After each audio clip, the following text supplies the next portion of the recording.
தமிழ் சினிமாவில் பல ஆண்டுகளாக காமெடியில் ஒரு தலைசிறந்த நடிகராக வலம் வந்து கொண்டிருந்தவர் தான் நடிகரான கவுண்டமணி. கவுண்டருக்கு பேர் போன கவுண்டமணி அனைத்து முன்னணி நடிகர்களுடன் சேர்ந்து நடித்தவர். ரஜினிக்கு சில சமயங்களில் டஃப் கொடுக்கும் நடிகராகவும் ஒரு சில காட்சிகளில் நடித்து அசத்தியிருக்கிறார். எதையுமே வெளிப்படையாக பேசும் குணம் கொண்ட கவுண்டமணி பல நடிகர்களின் கோபத்திற்கும் ஆளாகியிருக்கிறார். ஆனால் அதையெல்லாம் பொருட்படுத்தாமல் தன்னுடைய வேலை எதுவோ அதை மிகவும் சிறப்பாக செய்திருக்கிறார். அஜித்தை போலவே கவுண்டமணியும் தனக்கென எந்த ஒரு ரசிகர் மண்டபமும் வேண்டாம் என்று ஒரு குறிக்கோளுடன் இருந்தவர். பெரும்பாலும் சத்யராஜ் கவுண்டமணியின் கூட்டணிதான் ரசிகர்கள் மத்தியில் பெரும் வரவேற்பை பெற்றது. இவர்களை அடுத்து கவுண்டமணி கார்த்திக் கூட்டணி ரசிகர்களை ஈர்த்தது.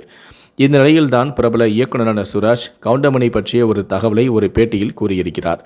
கார்த்திக் நடிப்பில் வெளிவந்த படம்தான் கண்ணன் வருவான். அது முழுக்க முழுக்க ஒரு சென்டிமெண்டான படம். படத்தின் கதைப்படி கார்த்திக் வெளிநாட்டிலிருந்து வர அவருக்கு பிடித்தவை எல்லாம் வீட்டில் சமைத்து வைத்திருப்பார்கள். மனோரமா மட்டும் பால் சோறு தனியாக செய்து வைத்திருப்பார்.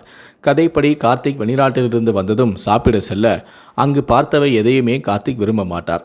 எதுவுமே வேண்டாம் என சொல்ல திடீரென மனோரமா தான் பின்னால் வைத்திருந்த பால் சோறை எடுத்து கார்த்திக்கு பிடிக்குமே என அதை ஊட்டி விடுவார். இதுதான் அந்த சீன். இந்த சீன் எடுத்து முடித்ததுமே சுராஜை அழைத்த கவுண்டமணி, என்ன சுராஜ், எங்கள் ஊரில் பால் சோறை நாய்க்கு தான் ஊட்டி விடுவோம், ஆனால் நீங்கள் இதை சென்டிமெண்ட்டாக கொண்டு போயிட்டீங்களே, இந்த படத்துக்கு திரைக்கதை வசனம் யார் எழுதுனா, காமெடி படம்னு சொல்லி என்ன இந்த மாதிரி ஒரு சென்டிமெண்டான படத்தில் நடக்க வச்சிட்டீங்களே என்று சொல்லி கிண்டல் அடித்தாராம்.